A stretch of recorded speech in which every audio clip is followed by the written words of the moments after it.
Olá, muito boa noite, sejam todos vocês muitíssimo bem-vindos a mais uma edição do programa É Pra Valer. E mais esta semana a PUC TV autoriza que eu, Henrique Morgandini, traga meus nobres e interessantíssimos convidados para que nós possamos fazer um programa interessante com informação, com novidades, com assuntos do lado B da notícia e que possamos promover o debate e que você se divirta de forma relaxada, tranquila, terça-feira, fim de noite, é hora de você começar a relaxar, mas também se informe e participe junto com a gente. Nós temos a nossa página, a nossa fanpage. Eu acho muito linda essa frase, esse termo fanpage. Será que nós temos fãs do programa Pra Valer? Eu duvido muito. Mas se você está no Facebook, você vai lá, facebook.com/é-pra-valer. Nós temos novidades aqui, temos convidados novos, estreantes, temos um assunto interessantíssimo para falar, um assunto sério, de suma importância para todos nós, não só jornalistas, mas para todos nós que defendemos uma sociedade organizada e civilizada. Você vai saber do que eu estou falando quando eu conversar mais aprofundadamente com ele, advogado, filho de um colega nosso de profissão, que foi assassinado de forma covarde. Todo assassinato é uma grande covardia, mas que morreu em circunstâncias completamente lamentáveis, não só para a família, não só por um luto da perda de alguém, mas uma situação lamentável para toda a sociedade de Goiás. Ele é Valério Luiz e seu filho hoje está aqui para falar sobre vários assuntos, mas sobretudo do Instituto Valério Luiz. Ele vai contar um pouco mais para a gente. Prazer recebê-lo aqui, querido. Prazer, obrigado pelo convite. Um prazer estar aqui no programa. Boa noite para todos e espero esclarecer quais vão ser os objetivos aí, como é que vai funcionar logo mais para vocês. Legal, quero saber de tudo que vai acontecer. Nós todos queremos saber, para quem eventualmente não sabe, mas para quem é ligado na PUC TV conhece bem o trabalho e o legado de Valério Luiz. Trabalhou com a gente aqui, trabalhou com ele, Daniel Santana, advogado, jornalista, cronista esportivo, engenheiro civil, cigano, pratica quiromancia, lemãos, pés e auras. Ele está aqui de volta ao programa hoje aqui embaixo, sempre fica lá em cima, hoje está cá embaixo. Fala, queridão. Tudo bem? Gostou? Gostei. E bastante. fã do Paul McCartney. Sim. Descobriu o Paul McCartney ontem foi no show e ficou fã. Gostou. Do dia pra noite. Do dia pra noite. Eu quis até comprar aquelas camisetinhas, faixas. Pois é, chegou lá, saiu muito chateado do show porque não tocou, o Paul McCartney não tocou Imagine.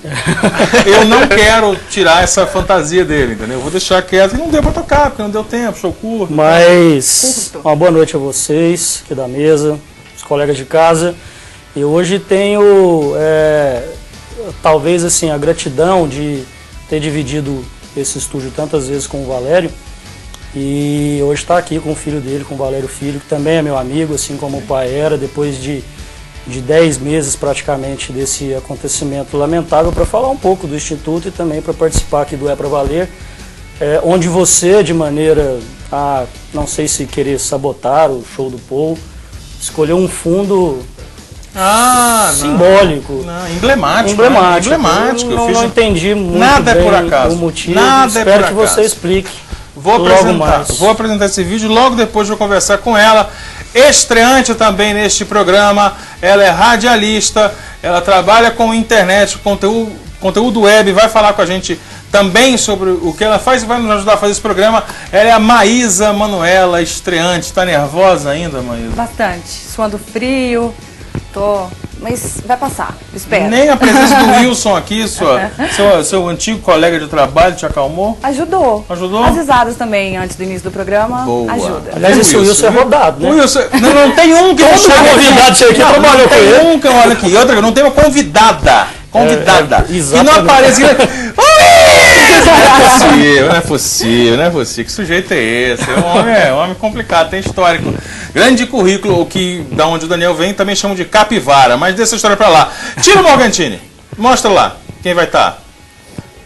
E morreu recentemente o Ravi Shankar. Esse é o Festival de Bangladesh de 1971, o primeiro festival filantrópico com grandes estrelas de alcance mundial da música, sobretudo do rock, promovido por George Harrison. Uma curiosidade sobre esse show, Daniel Santana, você que está questionando a minha escolha, é que pela primeira vez os Beatles poderiam estar juntos ali. Na verdade estiveram George, Paul e Ringo. O John Lennon não aceitou estar porque o convite era para o John Lennon e ele sentiu ofendido porque ele queria levar a sua cara metade oriental, Yoko Ono, e aí não apareceu, e os Beatles não se reuniram depois do término que tinha acontecido ali no meados dos anos 70, mas o Festival de Bangladesh está aí, recomendo a todos que assistam, porque tem participações incríveis, músicas sensacionais e maravilhosas. Contei tudo, vamos começar com o programa, vamos começar contando uma história incrível também da publicidade mundial, o publicitário sempre nos revelando novidades e coisas sensacionais. Essa agora vem da agência Grey Span, que criou uma campanha chamada Solo para Niños, só para crianças, no intuito de conscientizar e despertar para o encorajamento de crianças a denunciar o abuso infantil, a agressão familiar.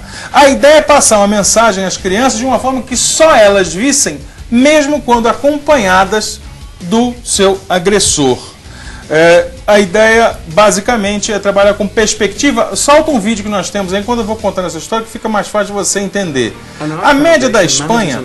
Tira esse áudio para mim enquanto eu vou contando, porque está em inglês, não vai adiantar muito.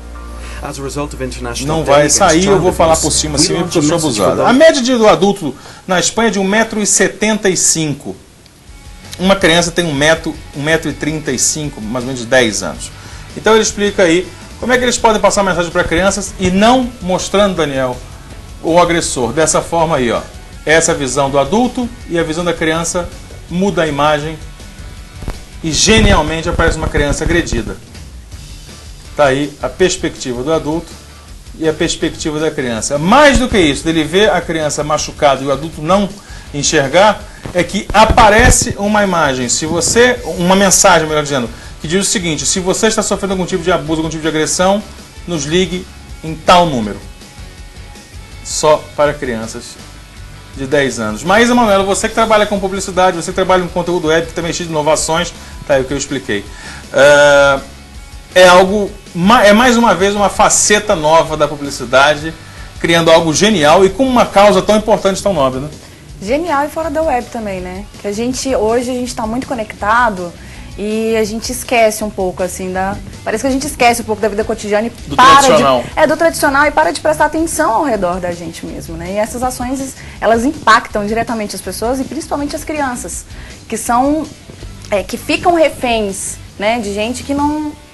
não sei nem como é que eu posso dizer assim, sem humanidade mesmo, sabe? Porque a pessoa que faz isso tô muito nervosa, eu acho, assim, não consigo nem falar direito. Não, mas você falou bem, falou melhor que o Daniel vai falar o programa inteiro. Ah, não vai. Com certeza, não é? deu aula. Eu tenho experiência atrás das câmeras, na frente das câmeras é a primeira vez. Talvez nós, assim, eu até entendo um pouco a questão da Maísa, porque a gente está num momento, assim, sob um impacto muito grande do último acontecimento aqui em Goiânia, que foi o assassinato, né? A menina Caroline teve morte cerebral, então a família ainda resiste, reluta em doar os órgãos, mas clinicamente é uma pessoa que infelizmente não vai voltar mais, não por agressão, como nós vimos aí, que muitas vezes acontece, na maioria das vezes acontece dentro de casa. Do próprio lar. Dos familiares, né, dos pais, das pessoas que convivem ali com aquela criança, mas não deixa de ser uma crueldade. E a propaganda, na minha visão, muito bem feita. Eu nunca tinha visto nada parecido com isso. Daniel, eu não vou arriscar dizer aqui como se fosse especialista em alguma coisa, mas eu desconfio, na verdade, em dizer que é a primeira vez que isso acontece. Eu nunca vi nada igual. Eu não sei se alguns de vocês já viram, mas eu nunca vi nada igual. O negócio muda a perspectiva, quer dizer, a criança chega perto, junto com o adulto. O adulto, por acaso, é o próprio agressor, né? Que tá batendo, tá abusando de alguma forma. Ele bate o olho e fala: tá bom, panaca, deixa pra lá, eu sei o que eu tô fazendo. A criança já enxerga tudo e a mensagem vai só pra ela. Se você está sofrendo algum tipo de abuso, ligue agora. A gente vai cuidar de você. Então, quer dizer, a criança, ele dá um recado escondendo do agressor. Valério Luiz, e essas situações de violência à criança, violência ao adolescente, estão numa crescente. Não sei nem se por uma questão de maior repercussão na mídia ou se realmente está aumentando o número de casos. Mas parece que as pessoas estão com menos paciência com filhos, com crianças, com filhos dos outros, inclusive, e até com mais maldade. Você tem essa impressão também? A onda crescente de violência, parece que as pessoas estão perdendo os limites um pouco, né? A impressão que eu tive quando eu vi aquelas imagens da pizzaria e tudo. Acredito, a câmera não é exatamente da pizzaria, mas estava ali perto, Próximo, né? Estava próximo. Pelo menos a impressão que eu tive é que na cabeça daquele pai, ele achou que com as filhas ali em volta, quando eles estavam se abraçando ali, quando o homem estava com a arma, a impressão que eu tive é que ele achou que daquela forma ele não iria atirar. Mas atirou mesmo assim, acabou pegando em uma das crianças. E não é a primeira vez que a gente vê nesses casos de violência, né, de crianças assassinadas e tudo. Então eu acho que é uma consequência da onda crescente de violência. Você tocou num ponto tão curioso que eu não sei se vocês tinham atinado para isso, mas ele levantou uma questão interessante. Em outros momentos, ou em tese, se você está prestes a agredir alguém, acho que nós nunca passamos numa situação dessa, mas se você está prestes a agredir alguém, quando surge na sua frente uma criança, é muito natural que você repense, né? Sim. Sei lá, você levanta a mão para alguém, se de repente surge uma criança na frente ou até no próprio ambiente, você ficaria mais acuado. Foi exatamente o que não aconteceu. E eu vi uma reportagem hoje dizendo que, na verdade, foi a esposa do acusado que entregou o vídeo à polícia. Que na verdade, aquelas imagens eram da pizzaria realmente, e que foi a esposa dele que entregou esses vídeos. Ela mesmo não suportou o peso dessa barra, né? Negócio lamentável, ele se entregou, né? Informações de agora? Se entregou hoje. Já tem um advogado constituído já, que inclusive é professor de direito penal. Você tem o nome dele? Eu não vou lembrar o nome dele, mas agora mesmo eu te falo. E a informação é que ele vai responder, que ele assumiu ali, né, o risco de assassinar a criança, ele atirou, mas ele alega legítima defesa a partir do momento em que ele se diz ameaçado pelo pai. Que foi até a pizzaria. Que foi desconstruído pelo vídeo, também, né, na verdade. O vídeo mostra que o pai não estava armado, né? Legítima defesa você com um revólver desproporcional, né? Completamente desproporcional. Larisa Rodrigues nos dá a alegria de estar aqui no estúdio nos acompanhando, veio trazendo o Valério Luiz e nos dá a informação de que chama-se Roberto Rodrigues, o advogado. O Roberto Rodrigues é o advogado constituído aí pelo rapaz da pizzaria, pelo moço da pizzaria que fez esse disparo que acabou sendo fatal para aquela menina. Vamos falar da China. Daniel, eu tô apaixonado pela China. Tá quase ocupando o lugar da Rússia no seu coração. Eu tô quase trocando o amor que eu tenho pela mãe Rússia pela China, porque a China é um lugar incrível. Aconteceu um negócio maravilhoso na China. As autoridades chinesas simplesmente proibiram uma piada. Não tá rindo? Vai em cana. A que ponto chegamos? Então vai em cana se for na China. As autoridades chinesas proibiram os operários que trabalham na construção de um prédio que vai funcionar a sede de um jornal, que é o People's Daily, em Pequim, na China, de fazerem piadas pejorativas com o edifício, que apresenta uma semelhança infeliz com um pênis gigante, uma imagem fálica e curiosa do obelisco. Mostra a imagem do predinho. Olha lá, rapaz. Aí os operários chineses, muito marotamente, estão fazendo uma piada. Estou construindo aqui o piruzinho. É claro que eu estou fazendo já com a tradução, tá? Senão eu ia falar assim, não, olha de piruzinho. Mas não é assim, já é na tradução já para o português. Tô aqui em cima, eu tô no meio do piruzinho. Foi gracinha. As autoridades grilaram com isso. Eu queria chamar aqui os dois advogados presentes, o Valério e o Daniel. Como é que chama aquele tempo? Fumo bom iuris? A fumaça do bom direito? Onde é que está a fumaça do bom direito nessa fálica decisão? Valério, começar por você. Você enxerga um rastro de alguma coisa sensata nisso? Não, por exemplo assim, muita gente que é anti-americanista e tudo, fica falando, porque a China vai ser a nova potência e tudo. Eu nunca cheguei a isso com bons olhos, não, sabe? A cultura oriental é muito assim, o indivíduo não existe muito, sabe? O Estado que existe, você vive pro coletivo e tudo, eles não têm muita noção de indivíduo, não. E os Estados Unidos, enfim, tem os defeitos que tem, mas eles têm uma cultura de liberdade muito positiva, né? Lá. Já evoluíram nesse sentido. Eu costumo dizer que o Brasil, nós somos os Estados Unidos com 200 a 250 anos de atraso. Para quem vê Lincoln, nós somos hoje o que aquele pessoa do Lincoln é. Em vários aspectos, né? Uma questão econômica e tal, mas também no comportamento. nessa garantia de liberdade, na forma de pensar a sociedade. Né? Nós hoje estamos voltando numa sociedade vitoriana muito curiosa, onde tudo é proibido, existe muito pecado em tudo que se faz. Então, mas isso é outra reflexão. Daniel Santana, você já pensou? Você entra aqui, faz uma gracinha com o moranguinho lá em cima, faz com o Rafael Tchabará, faz aqui com isso, aí você recebe notificação, você está proibido de fazer piada. O governo diz que você não pode fazer gracinha, engraçadinho como você é. Existe aquela frase que o humorista gosta muito de falar, que não existe limites para o humor, né? Que o humor, quando ele se preocupa demais em ser socialmente correto, ele acaba atrapalhando o próprio humor. Nesse caso, é uma definição do governo, uma imposição do governo, digamos assim, o que torna mais estranho ainda. Mas eu gostaria de saber, a minha preocupação, aliás, o que eu fiquei em dúvida, é como que isso vai ser fiscalizado. Né? Ah, não, vai ter os ouvidores do governo, né? Porque o cara chama o outro ali no canto, deixa eu te contar uma coisa aqui. Ele falou aqui, ó, contou a piada aqui, ó, contou a piada aqui, ó. Não, o que me chama a atenção, Maísa Manuela... E a pena também, qual é a pena? Ah, a pena não foi revelada. Eu acho que não sei, deve ser morar nesse edifício horrível. Morar lá dentro. Mas olha só, o que me chama a atenção disso tudo? O que me chama a atenção disso é assim, que quantidade de piadas que o governo, que os caras conseguiram fazer, até são insuportáveis. Porque assim, eu pensei que falei que em 5 minutos, vocês pensaram também, mas consegui imaginar umas 10 piadinhas e acabou. Pois é, e será que como foi é que ele empreiteiro que é chegou trocação nessa... pra proibir? Como é que ele chegou nisso? Alguém já fez a piada e aí eles não gostaram? Ah, deve ter havido uma escassez das piadas, tem que enjoar. Deixa eu ir para o intervalo, nós já voltamos para falar sobre o prédio Fag. Não, vamos falar mais nada sobre esse negócio, não é possível, né? Não, o governo da China vai me pegar aqui. Nós já voltamos para o segundo bloco do É Pra Valer.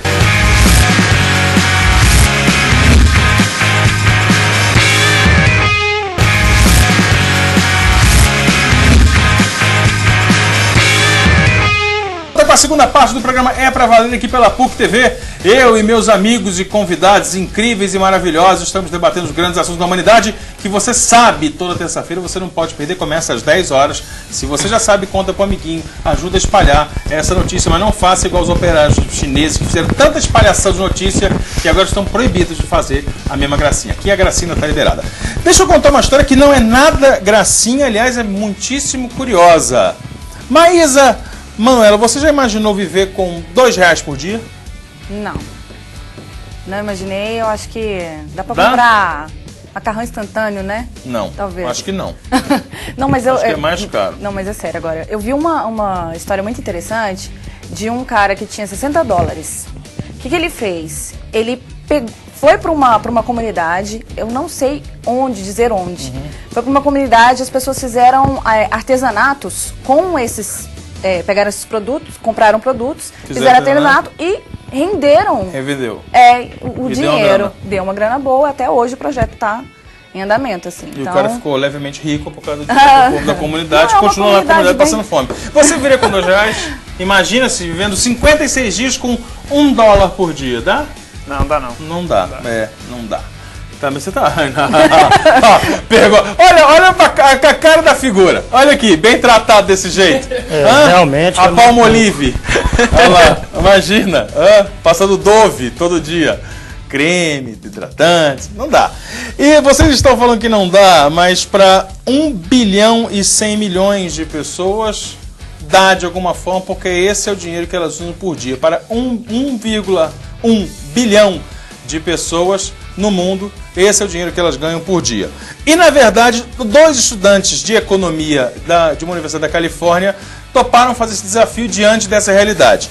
Eles simplesmente, vou com o nome deles, que é o Zach Ingrassi e o Chris Temple, eles quiseram experimentar essa sensação de aventura e para chamar a atenção dessa realidade, como eu disse, de 1 bilhão de pessoas. Juntaram com mais 2 sujeitos ligados ao segmento cinematográfico e a documentários e foram para Pena Blanca, na Guatemala, onde passaram 56 dias juntamente com esses 2 que eu te contei para ver essa experiência e fazer um filme. $56, ou seja, R$102 por dia, né? $1, mais ou menos R$2. Tá aí, olha as figuras aí, são esses 2. em Pena Blanca. Eles não tinham, obviamente, dinheiro para comprar nada, então eles dormiam em papelão desse jeito. Comendo aí, gastaram dinheiro, eles juntaram o dinheiro dos 4 e compraram mantimentos e tentaram ver. Espera um pouquinho com a foto, não corre assim não. A refeição que eles estão fazendo basicamente de arroz e feijão, eles consumiam entre 800 e 900 calorias por dia, ou seja, cerca da metade do valor recomendado para uma pessoa adulta normal. Esse é o Zach Ingrassia, ele apenas 10 dias depois em que ele estava lá. Mostra a próxima foto. Esse é o colega dele, o Chris Temple, do mesmo jeito, 10 dias depois. Eles tiveram que viver basicamente de subsistência, né, plantando para comer, tentando revender o que faziam. E, bom, aqui a informação que dá naquela última foto é que eles afirmam que ninguém sabia o quanto ia ganhar por dia, já que eles plantavam, às vezes escolhiam alguma coisa e tentavam revender isso no mercado, quando dava o dinheiro tinham a mais, do contrário, não. Um outro sistema interessante que eles arrumaram é que as economias que por um acaso sobraram, eles tiravam de 0 a 9 um número para ver quanto eles iam gastar naquele dia com o que sobrou. Então, quando o dia que tirava 0, você imagina tanto que a turma ficava satisfeita com o pé frio. As coisas ficaram difíceis quando o Chris Ingrassia contraiu E. coli e giardíase durante a graciosa viagem. O vídeo está pronto, deve ser divulgado em breve, e a grande mensagem é: existe 1 bilhão e 100 milhões de pessoas vivendo assim, Daniel. Os caras são meio malucos, mas é muito nobre, né, a atitude? Principalmente porque é um dado interessante e que a maioria das pessoas não tem acesso. Eu mesmo não tinha. Nós somos, se eu não me engano, 7 bilhões. 7 bilhões. 7 bilhões no planeta. Então você tem aí 1 bilhão e 100 mil pessoas, e 100 milhões de pessoas vivendo dessa forma. E infelizmente eu acredito que grande parte em países subdesenvolvidos, né? É uma realidade que precisa mudar, porque se você pega essas duas pessoas que foram passar por essa experiência em apenas 56 dias, em apenas 56 dias e já tiveram essa dificuldade tamanha, você imagina com o restante da população que vive dessa maneira e não tem a condição de parar a qualquer momento, falar, não, eu cansei da brincadeira, agora eu quero voltar para a minha vida. Ela é imposta a viver com isso. Infelizmente a gente não consegue se atentar para isso, assim, né? No nosso cotidiano, nossa rotina, muito corrida, e, né, a gente não consegue enxergar o próximo, assim. Então essa é uma atitude muito louvável, assim, muito nobre mesmo, como você disse. E eu acho que a gente podia fazer tanta coisa, sabe, Morgan? E a gente fica apático um pouco, assim, sabe? Me sinto até um pouco omissa quando eu vejo esse tipo de atitude, que eu acho muito bacana, assim. As pessoas não costumam ter capacidade de ajudar quem está do lado, né? Então, infelizmente. Por isso está do lado. Eu vejo uma atitude tão curiosa, Valério. Um depoimento mesmo, não estou falando que eu sou melhor ou pior que ninguém, aliás, eu sou muito preguiçoso, tenho muito mais defeitos que o normal, eu me julgo assim. Mas as pessoas não são capazes, uma coisa que eu percebo no semáforo, elas sabem aquele jeito que fica entregando panfleto? Ele vive daquilo. Ele não está lá porque é gracinha, o negócio é dele, né? Ele é pago para distribuir. As pessoas não são capazes de pegar o papel, muitas vezes, para ajudar o cara que está trabalhando. Tipo assim, meu amigo, se eu fazer essa pilha aqui mais rápido, vai ser mais fácil para a minha vida. Tá, mas eu quero que ele saia daquela situação. Eu sou uma das que não pego. E não acho que eu estou... Mas por quê? Se ele sai de lá, ele ganha... Aqui na vida dele, ganha dinheiro. Pois é, eu quero que ele vai fazer coisas melhores do que aqui. Não acho que seja legal ele fazer aquilo. Morgan, eu já... Fala assim, olha, sabe por quê? Você tem um doce muito despedido. Eu falo, não vou te dar um doce porque você é criança, você precisa comer a primeira refeição. Eu não tenho que comer, minha filha. Não, mas deixa eu te dizer. Eu já trabalhei na Secretaria do Trabalho Municipal. Tem emprego sobrando. Sério, tem emprego sobrando. Isso é a realidade de 2009, hoje eu já não sei como tá. Tá ainda mas emprego de R$700, de R$900, que é para trabalhar o dia todo, as pessoas não querem.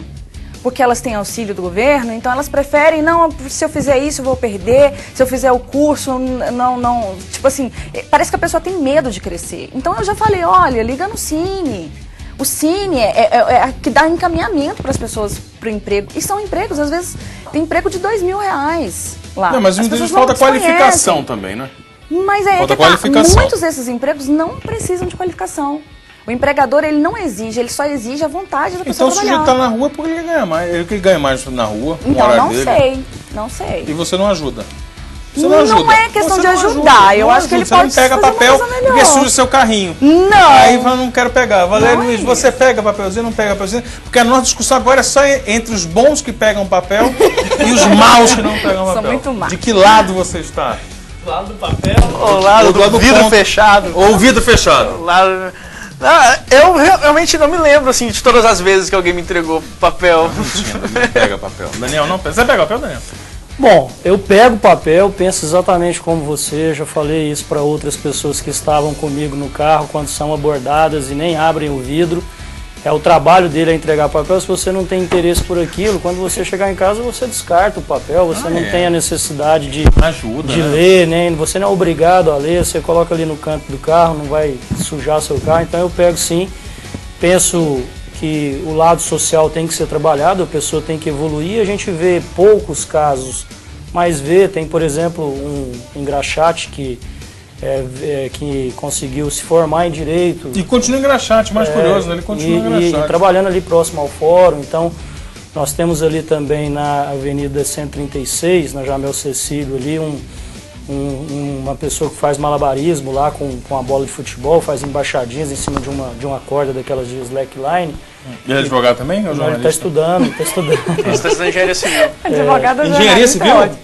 Ele está estudando, então a pessoa tem que pensar em evoluir na vida. Às vezes aquilo ali é uma coisa transitória, até que ela arrume algo melhor. Então eu costumo pegar papel assim.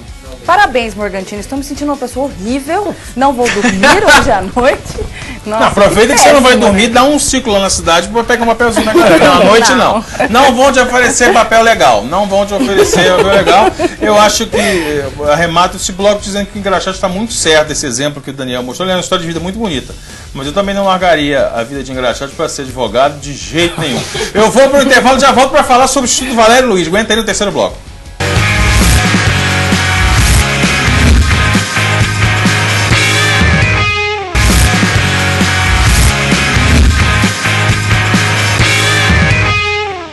De volta, portanto, para a terceira parte do programa É Pra Valer aqui pela PUC TV. Eu, Henrique Morgantini, recebo você com muito prazer, alegria, galhardia, pompa e circunstância, às 10 da noite, todas as terças-feiras. Eu não preciso falar que é terça, porque você já sabe que hoje é terça. Mas às vezes você chegou agora, então você não sabe que começa às 10. Você vai, Morgantini, tá no ar, começou agora. Começou não, tá no meio do programa e você perdeu. Chega às 10, chega mais cedo. Fui duro agora, não fui? Foi, Bastante. bastante. Chega mais cedo. Chega mais cedo. 10 horas. Eu vou falar um assunto legal agora. Vou falar sobre o assunto que traz o Valério Luiz aqui, que eu abri o programa contando sobre a história de quem é Valério Luiz, filho do Valério Luiz, nosso colega jornalista, que militou aqui nessa casa por tanto tempo no programa Mais Esporte, junto com o Daniel Santana. Já falamos sobre isso. E que foi brutal e covardemente assassinado num crime que chocou o Brasil inteiro e que o Brasil ainda está em busca de respostas efetivas perante a justiça, agora já vencida a parte policial de investigação, agora é com o Poder Judiciário brasileiro. E, paralelo a isso, para fazer um monitoramento, uma fiscalização e também para outras ações, foi criado o Instituto Valério Luiz, que eu pouco sei, mas vou descobrir junto com vocês agora, conversando com o Valério. Me explica primeiro de onde veio a iniciativa, Valério. Primeiro, parabéns pela sua garra, pela sua força. Tá aí a imagem do grande Valério. E me explica um pouco sobre o Instituto e qual a finalidade. Bom, a finalidade, a gente começou, claro, a partir dessa luta, dessa fiscalização com o caso do meu pai, né? Acho que todos se lembram que a repercussão do caso foi muito grande e a pressão da imprensa no decorrer das investigações foi fundamental para que ela andasse de forma mais rápida e que para a gente chegasse até onde chegou, né, nesse momento, com o inquérito concluído, 5 denunciados, todos presos preventivamente. Então o trabalho de muita gente foi fundamental para a gente chegar nesse estágio. A gente sabe que infelizmente não são todos os crimes que têm esse andamento, que o crime que ocorreu com meu pai está tendo, e a gente sabe que a cobrança que foi feita por parte de todos foi muito importante para que isso acontecesse. Então foi dentro desse contexto, né, que surgiu essa ideia do Instituto, cuja natureza jurídica vai ser de uma associação, não é uma associação, e porque a questão da cobrança, ela tem um limite temporal, inclusive. Sim. Que a gente vai acompanhar tudo. As primeiras ações do Instituto são, claro, voltadas para o caso do meu pai, né? Mas vai chegar um momento em que os responsáveis vão ser condenados, tudo, vão começar a cumprir as suas penas, e aí a gente pensou que para que esse tipo de coisa não aconteça de novo, para que a memória do meu pai permaneça viva, para que ninguém se sinta no direito de fazer isso de novo, novamente, aqui no estado de Goiás, uma maneira da memória dele permanecer não apenas pela cobrança da resolução do caso, mas também com atividades construtivas. Né? Quer dizer, então seria de repente o momento de no futuro, infelizmente isso vai voltar a ocorrer em situações de menos holofotes, de menos repercussão na imprensa, e esses casos vocês poderiam dar visibilidade para isso no intuito de cobrar por resultados céleres, assim como nós, sociedade, temos feito com o caso do Valério. A gente pretende dar visibilidade a outros casos e desenvolver ações educativas também, no sentido da liberdade de expressão. É muito carente o estado de Goiás e o Brasil nesse tipo de iniciativa de pessoas que falam sobre esse assunto, porque o Brasil, com a desigualdade social muito grande, se fala muito de políticas sociais, tudo, e é fundamental que se fale, mas sobre a liberdade de expressão, sobre a liberdade de imprensa, é um assunto pouco falado aqui no Brasil, precisa de instituições que observem isso, que falem sobre esse assunto. A gente pensa, inclusive, em lançar uma revista semestral tudo para tratar desse assunto. Então a gente pretende pegar nesse viés da liberdade de expressão, que foi o principal valor ofendido, né, com o assassinato do meu pai. Sem sombra de dúvida. É interessante você ter essa visão, interessante a gente perceber essa visão. Talvez acima, do ponto de vista institucional, do ponto de vista social e da profissão que exercia o seu pai, para além da perda de um pai, da perda de um ente querido, está uma ofensa muito maior, né? Que é a ofensa à liberdade de expressão. Aqui nós temos meus coleguinhas perguntadores. Eu quero deixar vocês à vontade. Tem alguém que tem alguma pergunta, uma locação a fazer, perguntar para o Valério? Você, Maísa, tem alguma dúvida, alguma coisa? Não, assim, eu acho que vai ser uma ação pioneira, né? Assim, uma ação pioneira no Brasil, não sei se talvez no mundo. Nunca ouvi dizer de nenhuma instituição que tivesse como foco a questão da liberdade de expressão, né? Eu acredito, no mundo acho que não, porque existem outros países com uma cultura bem mais desenvolvida que a nossa, nesse sentido da liberdade de expressão, mas aqui em Goiás eu acredito que sim. Eu imagino que também Goiás seja pioneiro. Nós temos outros casos, por exemplo, aquelas mães da Candelária fizeram isso e tal, mas visando isso no nosso estado acho que é inédito. Daniel. Eu vejo de forma muito positiva por ter convivido com o Valério, ter sido amigo do Valério, além de colega de profissão. Acho que a causa da liberdade de expressão, ela cai como uma luva pelo que o Valério era, porque eu convivi com ele profissionalmente e sei da conduta profissional dele em querer se expressar e não aceitar que a sua opinião fosse corrompida de qualquer forma, o que talvez tenha até ocasionado essa violência. Acho que nós necessitamos muito disso, nós três aqui somos comunicadores e sabemos disso. Nós vivemos num país que é o terceiro país em assassinatos de jornalistas, em violências a jornalistas. Nós não vivemos num regime ditatorial, nós não temos nenhum tipo de guerra e vivemos sobre essa realidade que é infeliz para a nossa profissão. A violência que aconteceu com o Valério, que tirou a vida do Valério, que desestabilizou uma família, ela é uma violência que grita, que todo mundo vê.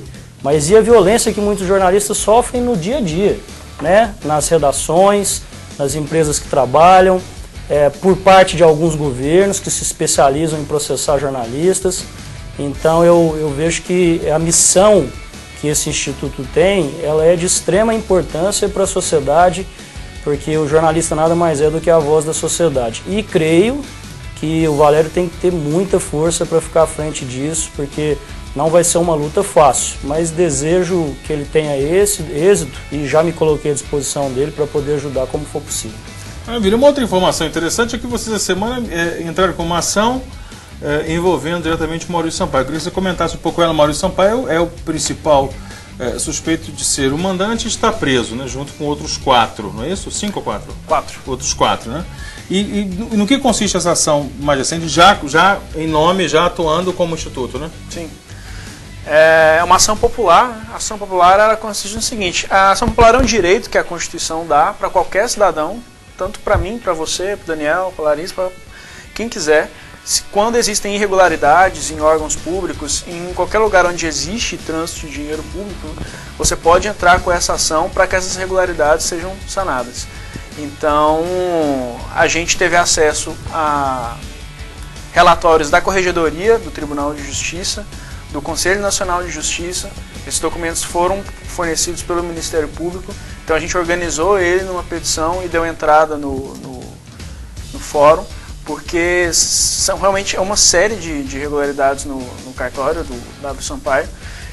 E Maurício, se ele realmente patrocinou o assassinato do meu pai, então fez isso com dinheiro que veio de lá, né?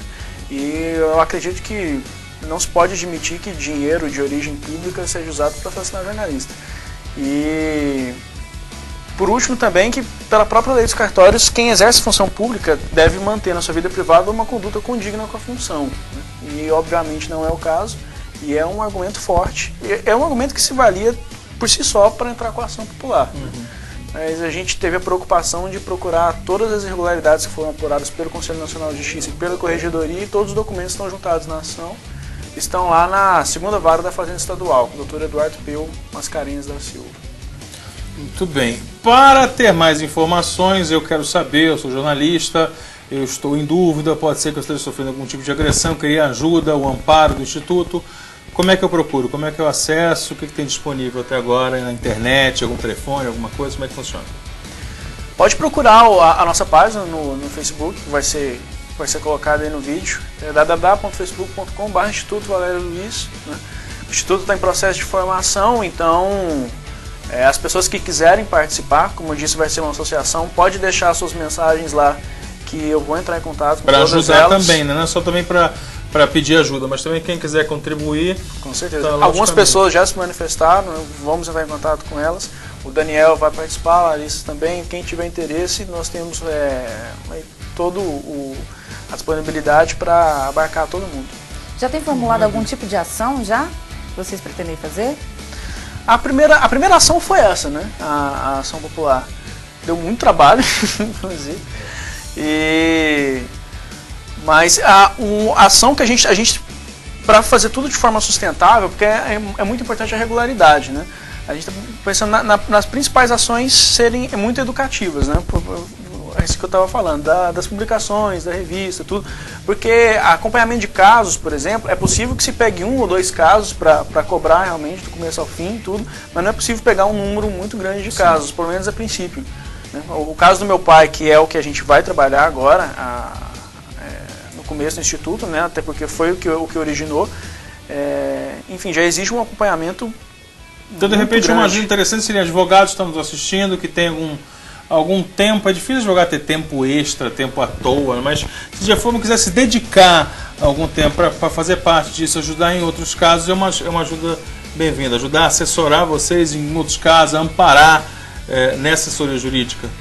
Pessoas que queiram ajudar nesse sentido são muito bem-vindas, assessoria jurídica. Pessoas que queiram escrever sobre o assunto, né, sobre liberdade de expressão, podem mandar textos, é muito bem-vindo também, para a gente, enfim, criar. O importante é que se criar um ambiente, um clima de discussão sobre o assunto. Um núcleo, né? A chamada massa crítica, né? Só quando você leva o debate você consegue chegar a resultados. Eu queria te parabenizar aqui, em nome do programa. Eu pessoalmente estou me sentindo muito satisfeito em ter você aqui.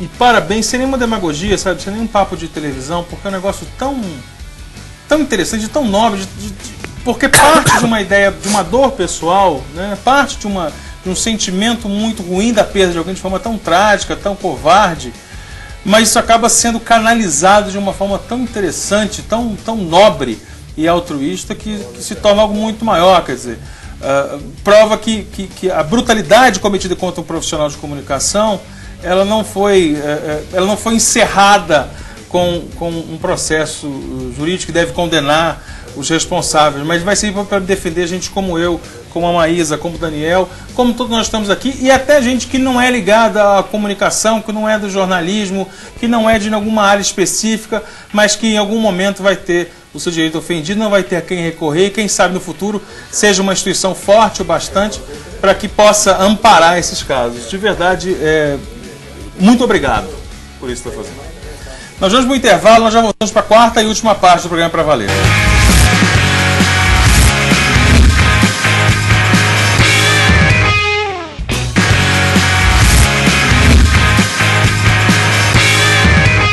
Estamos de volta então para a quarta e última parte do programa É Pra Valer.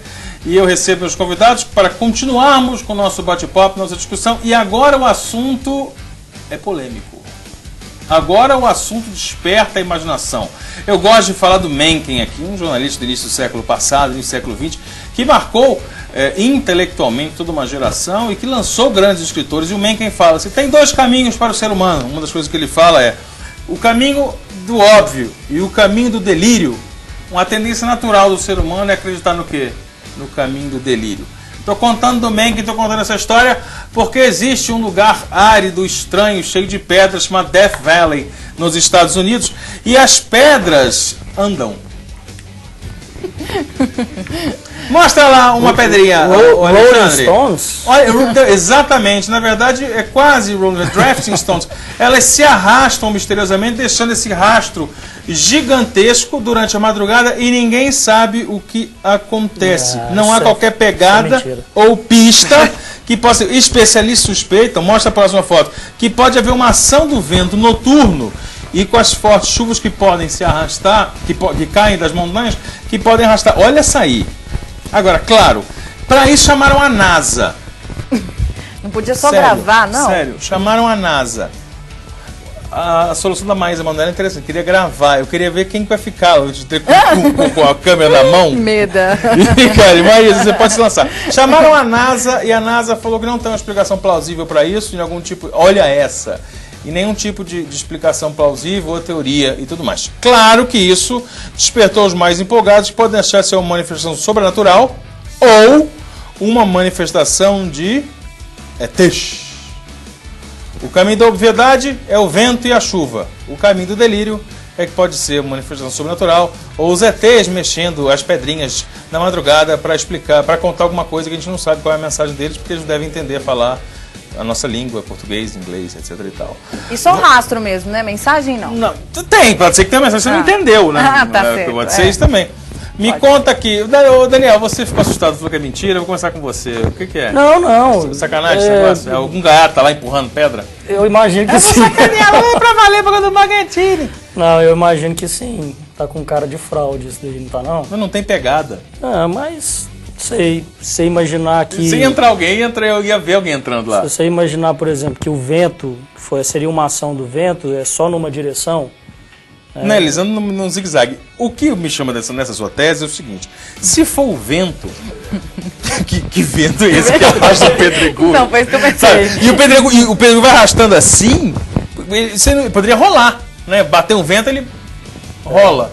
Então ele vai arrastando assim e deixando. Mas mistério, a melhor solução foi da Maísa, que você criticou. Deixar filmando lá, colocar Daniel. Uma filmadora lá. Deixar gravando uma semana para saber o que acontece. Aliás, você imagina. Eu queria saber a extensão que ia ter. Eu queria saber que extensão que você ia arrumar de fio para puxar a câmera e deixar ela lá. Porque você não sei. Assim, Volta a imagem. Volta a imagem. Volta a imagem. Não sei se tá vendo, mas perto ali parece que não tem uma tomada, nem de 110 nem de bateria 220. existe pra quê? Coloca uma bateria de caminhão lá e vambora. Um gerador. Você tá muito antigo. Tá. Daqui a pouquinho você vai falar que não tem fita pra gravar isso. Não tem fita. Quem vai trocar a fita? Olha, chega lá em cima, eu preciso ele tá HD pra quê, né? HD pra quê? Precisa de fita. Não. E daria se fosse possível filmar, daria uma imagem interessante, né? Na velocidade rápida dessas pedras andando. Delas andando. Tem a informação de quanto que ela anda por dia, por semana? Não teve essa informação, eu fiquei curioso também, porque obviamente não é da noite pro dia que ela dá aquela arrastada, né? Ela vai de cadinho em cadinho. E ela só anda à noite também? Será? Então... Ela só da noite, mas a explicação deles é interessante porque à noite é que vem o ventão. Ah, certo. É tipo um deserto, né? De dia é calor e à noite é frio. E à noite é frio. Gente, como é que essas pessoas chegaram até essa pedra? Porque Não, são várias pedras. Não. Não, são várias pedras. E o lugar é um centro de visitação, um centro turístico, é um deserto que eles gostam de lá. A desinformada sou eu, né? É bonito. Hã? A desinformada sou eu, né? O lugar sugestivamente chama Vale da Morte, né? Death Valley, então. Daí você já imagina a devassidão que é o lugar, e as pedras agora andam, as pedras não querem morrer sozinhas. Você tem a teoria? Para você, me conta, você é um cético ou você é daqueles que ficam imaginando? Porque ninguém que falou em ET, eu fiquei chateado, eu achei que o assunto ia, sabe, até algum fólogo, se fosse ET, tinha pegada também. Pedro o quê? Não, Pegada. talvez não, tipo Missão Impossível. O ET desce, vai, empurra a pedra. Você deu corda, entendeu? Isso é culpa tua. Você imaginou um ET, a la Tom Cruise, chegando com aquela roupinha preta. Entendeu? Mas por que não? Ninguém sabe, ué. Por que não? Seriam os Tom Cruise astronautas, como parafraseando aquele livro? A religião dele acredita. Né? A cientologia, é verdade. Ele é da cientologia. A cientologia deve... Sabe que não é o Tom Cruise que tá empurrando essa pedra lá? Olha isso, a menina matou esse negócio, cara. Nós podemos botar uma câmera na casa do Tom Cruise e outra lá. O dia que o Tom Cruise está em casa, a pedra não anda. O dia que ele sai, a pedra anda. Tá vendo? O Tom Cruise tem a ver com isso. Aliás, tem muito mais gente ligada a tal da cientologia. O meio artístico de Hollywood é muito dado esse negócio. Muito por causa do Tom Cruise ficou capitaneando esse povo. Fala você, eu quero saber de você. Fala aí da pedra. Essas pedras, eu fiquei muito tempo pensando de onde vieram as pedras, as pirâmides do Egito, sabe? A gente pode ter uma relação, assim. E essas pedras estão se juntando. E as pedras de Stonehenge? Vão formar um... Você sabe Stonehenge? Stonehenge é aquele círculo que tem no país de Gales, na Escócia, não é, Daniel? Você que é especialista em Stonehenge? Não sei. Entendo. É um círculo de pedras, de blocos de pedras muito espessos, muito pesados, em que eles são dispostos assim, dois em pezinho, né, dois na vertical e um na horizontal em cima, formando, né, formando o quê? Formando um pi. Não é um pi? Aquele assim, ó, é um pi, um 3,14. E ninguém consegue explicar por quê e quem botou e qual a finalidade de terem feito aquilo. Aquilo é um santuário. Aquilo ao longo dos anos, aquilo é um santuário de adoração a deuses, né, da região. Aquilo é um lugar de pouso de ETs, de aeronaves, tem todo um negócio. E fazem várias reuniões. Essa questão de pouso de aeronave, eu acho interessante do pessoal pensar que o cara vai sair de uma outra galáxia, chegar aqui e vai embora porque ele tem lugar pra pousar, sabe? Cara! Ele vai sair lá do outro planeta e chegar aqui, rapaz, não tem nenhum lugar pra pousar. Já está combustível. Vai embora. Vai embora. O cara constrói uma aeronave maravilhosa, mas falou assim, cara, o pessoal... Tomara que eles tenham feito lá na Terra um lugar pra pousar. Tomara que tenha um pouso, um lugar pra pousar. Cara, é verdade. Em São Jorge tem. Eu sabia que você ia citar. Se bem que alguém ia citar São Jorge. Aeroporto de extraterrestre, de ETs. Não é só lá, em Minas Paraíso. também tem. O Paraíso de São Jorge, essa região toda aí é muito bacana. Tem esse negócio aí dos ETs. Tem o menor sentido de falar sobre isso. Deixa eu continuar conversando com meus convidados, porque já falamos sobre o Valério. O Valério, te acham, você, pessoa física, pessoa jurídica, já mostrou. Pessoa física te acha no Facebook também, né? Acho sim. É Valério Luiz, com Z, www.facebook/Valério Luiz. Valério Luiz, encontra lá, se quiser conversar, trocar ideia com essa figura, com esse cara, você vai lá no Facebook. Maísa Manoela, por onde você anda? Eu tenho uma alegria muito grande, Daniel e amigos telespectadores. Eu fui responsável, fui o culpado por levar a Maísa para a Interativo, programa Papo Cabeça. Você está lá uma vez na semana. Que dia que você está indo lá? Na quinta-feira. Toda quinta-feira você que brilha lá no Papo Cabeça, junto com o Pablo Costa. Não, eu tento fazer alguma coisa, eu tento passar alguma coisa para as pessoas. Quem brilha mesmo é o Zé e o Pablo. Tá bom. Você também trabalha com conteúdo web, você trabalha com uma agência que trabalha com internet, é isso? Isso, a gente é focado em conteúdo, assim, porque a maioria das agências são focadas em marketing, e nós não, o interessante pra gente é o conteúdo mesmo. E trabalho também sou funcionária pública da prefeitura, servidora pública, trabalho 6 horas em um lugar e 6 horas em outro. Me encontram no Twitter, Maísa Manoela. Maísa Manoela tá lá, bate com papo Y. com você. Maísa Manoela, igual a cantora Maísa. E no Facebook também. A sua mãe deu o nome por causa da Maísa Manoela? Não, o Manuela foi por causa do meu pai, mas a Maísa não, ela disse que achava bonito só. E é bonito. São dois nomes bonitos, aliás. Maísa Manoela são dois nomes, combinação bonita. Eu nunca conheci uma casal outra. indeciso, né? Um que é Maísa, o outro Manuela, o pai é Maísa Manoela. Exatamente. Assim como aconteceu com o Mané de Oliveira, o pai do avô do Valério, quando foi pôr o nome do Valério Luiz. Né? Ele não sabia se era Valério, se era Luiz, botou os dois. Valério Luiz. E ele não tinha nada a ver com isso. Ficou filho. Já ficou Valério Luiz Filho. Muito bem. Daniel Santana, todo mundo sabe de encontro. Daniel insiste ainda na profissão de jornalista, né? Insiste no jornalismo, você insiste no futebol, você insiste nessa profissão. Nós estamos juntos. Insisto e estamos no Mais Esportes aqui mesmo na PUC TV, às 1h15 da tarde, de segunda a sexta, e também às 7h15 da noite. E aos domingos, às 8h30 da noite, a gente fala sobre a rodada do fim de semana.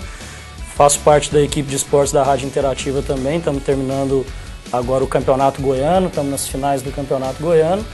E quem quiser falar comigo é Daniel Santana TV, no Twitter e também no Facebook. Muito bem. Eu vou passar agora para indicar livro, filme e música, que até que enfim eu vou conseguir ter tempo para fazer o meu momento cultural. Mas aqui. Não tem arremesso. Não tem, é virtual, tá tudo na telinha separado. Você quer falar por 25 segundos sobre o show do Paul McCartney? Não. Eu libero. Não precisa de 25 segundos. Foi fantástico. Me senti, tive memórias da minha infância, da minha adolescência, da minha juventude, do meu pai. Foi muito bom, gostei muito. Acho que um senhor de 70 anos ter o pique que ele teve ontem para fazer um show como ele fez aqui em Goiânia mostra que o porquê que ele é diferente. Ele é um Beatle, né? Sensacional, realmente. Assim como o George, que está aí no fundo. Como o George está no fundo. Aliás, ele faz uma homenagem muito bonita no show ao George Harrison, na música Something. Coloca imagens dele e do George no fundo. Muito legal o show. Uma curiosidade, logo depois que os Beatles se separaram, o John Lennon fez uma música para o Paul McCartney.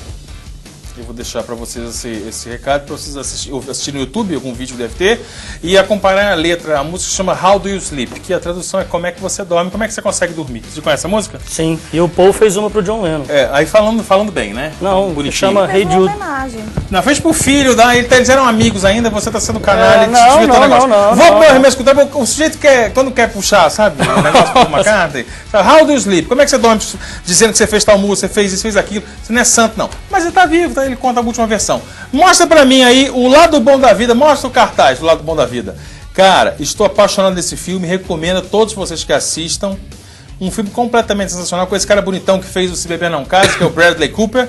De quebra, tem ainda o Robert De Niro, numa participação maravilhosa. Então assistam, acho que já saiu um DVD, mas está fácil você encontrar o lado bom da vida. Ganhou o Oscar esse ano. Era da minha participação no Oscar, faltava isso para eu assisti, fiquei apaixonadíssimo nesse filme. Assistam. Mostra rapidinho o outro, mostra o livro. Um poeta brasileiro, um poeta goiano de Iporá, Pio Vargas, nesse livro do meu amigo Carlos William, que fez essa reunião de poesias completas do Pio Vargas. Fácil de encontrar, você me conta que foi feito por incentivo da Lei Municipal da Cultura, né? Isso, exatamente. Então tá mais fácil ainda de encontrar o Pio Vargas. Não deixe passar barato, se aprofunda nessa leitura, vale a pena. Por fim, o Thomas Catlon, que é um músico, acabou, cadê? Mostra lá. Aí, ele fez, essa minha novidade musical, faz folk music, é o Tokai, T-O-H-K-A-Y, Tokai. A Mão que Rouba, The Hand That Thieves. Lançamento fresquinho do mês passado. Acabou o programa. Beijo a todos vocês. Beijo. Obrigada. Beijo. Tchau, gente.